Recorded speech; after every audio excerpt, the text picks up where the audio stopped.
এটা এমন একটা ফল যেটা খেলেই মানুষের পিছন থেকে পাত বের হয়ে যেত। আর যদি কেউ 2টা ফল খেয়ে ফেলতো তাহলে তার পিছন থেকে আরো জোরে ডাবল পাত বের হয়ে যেত।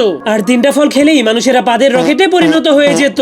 এটা দেখার পরেই ভালুক সিদ্ধান্ত নেয় সে একসঙ্গেই 50টা ফল খেয়ে ফেলবে। যা দেখার পর মোগলি এবং বানর অনেক ভয় পেয়ে তাকে এমনটা করতে মানা করে, কিন্তু সে কারো কথা না শুনে সবগুলো ফলকে খেয়ে ফেলার কারণে তার পেটটা অনেক জোরে জোরে গড়গড় করতে শুরু করে দেয়। যার কারণে সে হঠাৎ করে এতটাই ভয়ঙ্কর ভাবে পাদ মারে যে তার পাদের কারণে তাদের নিচের পাহাড়টা ভেঙে তারা তিনজনই অনেক গভীর একটা গর্তের মধ্যে পড়ে যায়। এজন্য মোগলি এত বড় গর্ত থেকে কিভাবে বের হবে এটা ভেবে অনেক ভয় পেয়ে কাঁপতে শুরু করে দেয়। কিন্তু ভালুকটা কোনো টেনশন না করে এক সাইডে গিয়ে আরামে নাক ডেকে ঘুমাতে শুরু করে দেয়। এটা দেখার পর বানরের মাথায় একটা শয়তানি আইডিয়া চলে আসে। এজন্য সে ধীরে ধীরে মোগলির কানে কানে তার আইডিয়ার কথা বলে দেয়। কিন্তু এরপর যখনই ভালুকটা ঘুম থেকে উঠে তখন সে দেখতে পায় তাকে কে যেন বেঁধে রেখেছে। আর সামনে তাকালেই সে দেখতে পায় মোগলি অনেকগুলো পাদের ফল তাকে জোর করে খাওয়ানোর জন্য নিয়ে এসেছে। এটা দেখার পর ভালুকটা অনেক ভয় পেয়ে অনেক শক্ত করে তার মুখটাকে বন্ধ করে দেয়। কিন্তু বানরটা তার পেটের ভুঁড়িটাকে টান দিলেই সে চিল্লাতে শুরু করে দেয়। তখনই মোগলি সুযোগ পেয়ে তাকে জোর করে সবগুলো পাদের ফল খাইয়ে দেয়। যার কারণে হঠাৎ করে ভালুকের পেটের মধ্যে ঘুরঘুর করতে শুরু করে দিলেই মোগলি জলদি করে নিজেকে সিটের সঙ্গে বেঁধে দেয়। যার ফলে তখনই ভালুকটা রকেটের মতো উড়তে শুরু করে দেয়। কিন্তু তাদের স্পিড এতটাই বেশি ছিল যে তারা কিছুক্ষণের মধ্যেই সেই গর্ত পার করে আকাশের অনেক উপরে পৌঁছে যায়। এমনকি তারা ধীরে ধীরে পৃথিবীর বাইরের দিকে চলে যেতে শুরু করে।